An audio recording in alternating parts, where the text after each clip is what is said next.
টিংখাঙৰ মাহমৰা কাবুলা গাঁৱত গাঞ্জাসহ আটক 2 গাঞ্জা সৰবৰাহকাৰী। গাঁওৰক্ষী বাহিনীৰ সহযোগত টিংখাং আৰক্ষীয়ে আটক কৰে চামু কৰ্মকাৰ আৰু দীপক পাটৰ নামৰ 2 গাঞ্জা সৰবৰাহকাৰীক। কাবুলা গাঁৱৰ পৰা টিংখাঙৰ অভিমুখে এখন স্কুটিৰে আহি আছিল লোক দুজন।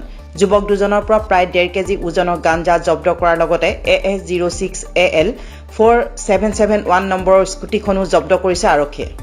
প্ৰায় 1.5 কেজি ওজনৰ 1.5 কেজি অকণমান কম আৰু 4.5 কেজি চমথিং কিবা এটা হৈছে।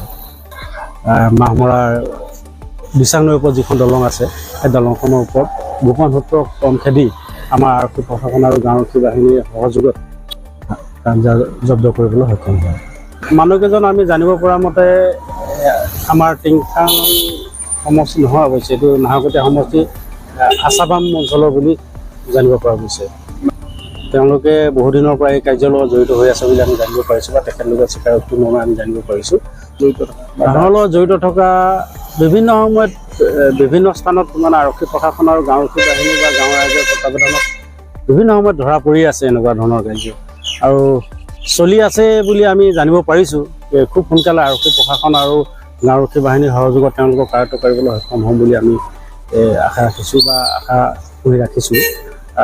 এই ক্ষেত্ৰত আমি জনসাধাৰণকো সজাগ কৰি দিব বিচাৰিছোঁ, আৰু জনসাধাৰণে যাতে এনে ক্ষেত্ৰত আমাক সহায় সহযোগ আগবঢ়াই দিয়ে, তেতিয়াহে আমি এনেধৰণৰ সমাজবিৰোধী দুষ্কাৰ্যবিলাক নিৰ্মূল কৰিবৰ বাবে আৰক্ষী প্ৰশাসনক আমি গাঁওৰক্ষী বাহিনীৰ সহযোগিতা আগবঢ়াব পাৰিম।